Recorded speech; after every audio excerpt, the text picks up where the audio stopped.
International book of वर्ल्डमध्ये hat trick केलेली भारतातील पहिली digital media press media live.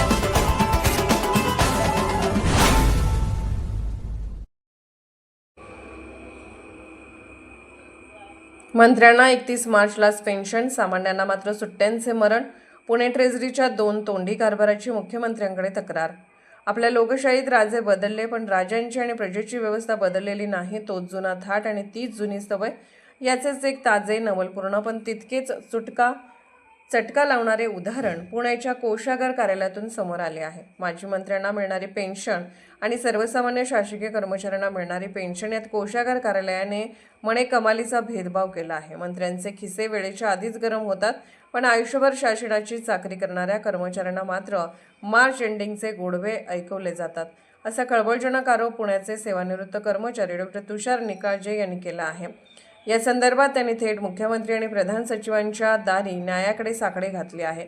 घडलेला प्रकार जितका गंभीर आहे, तितकाच तो कोषागाराच्या गतिमान कारभारावर प्रकाश टाकणारा आहे.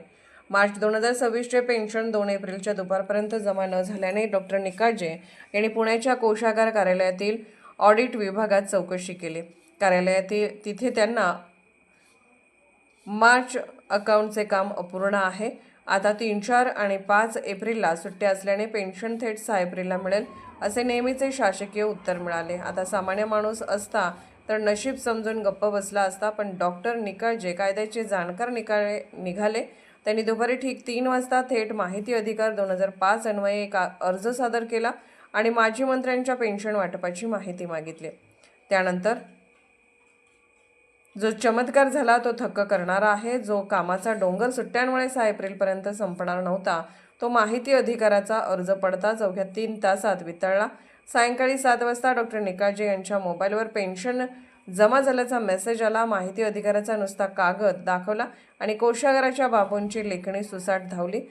पुढे 1 महिन्याने जेव्हा माहिती अधिकाराचे अधिकृत उत्तर आले, तेव्हा शासकीय यंत्रणेचा खरा 2 तोंडी चेहरा समोर आला. माजी मंत्री महोदयांची पेन्शन 31 मार्च 2026 रोजीच, म्हणजे महिना संपायच्या आतच खात्यात जमा झाली होती. तर सर्वसामान्य सेवकांच्या नशिबी मात्र 2 एप्रिल उजाडला आणि तोही माहिती अधिकार वापरल्यानंतरच पदरात पडला. डॉ. निकाळजे यांनी मुख्यमंत्र्यांना पाठवलेल्या पत्रात अत्यंत मार्मिकपणे बोट ठेवले आहे की पेन्शन हे काही शासनाचे दान नाही, तर तो कर्मचाऱ्यांच्या उदरनिर्वाहाचा हक्क आहे. मंत्र्यांना एक न्याय आणि कर्मचाऱ्यांना दुसरा न्याय हा थेट संविधान अनुच्छेद 15, अनुच्छेद 309 आणि मूलभूत मानवी हक्कांचे उल्लंघन करणारा प्रकार आहे. मंत्र्यांची फाईल एवढी गतिमान कशी होते आणि सामान्यांची फाईल सुटकेच्या विळख्यात का अडकते?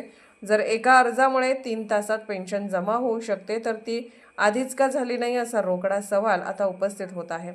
या सर्व प्रकरणाची सखोल चौकशी करून दोषींवर तात्काळ कारवाई करावी, हीच आता तमाम सेवानिवृत्त कर्मचाऱ्यांची माफक अपेक्षा आहे. शेवटी पोट सर्वांचेच सारखे असते, मग ते मंत्र्यांचे असो व सामान्यांचे. प्रेस मीडिया लाईव्ह न्यूज चॅनलला लाईक करा, शेअर करा आणि सबस्क्राईब करा.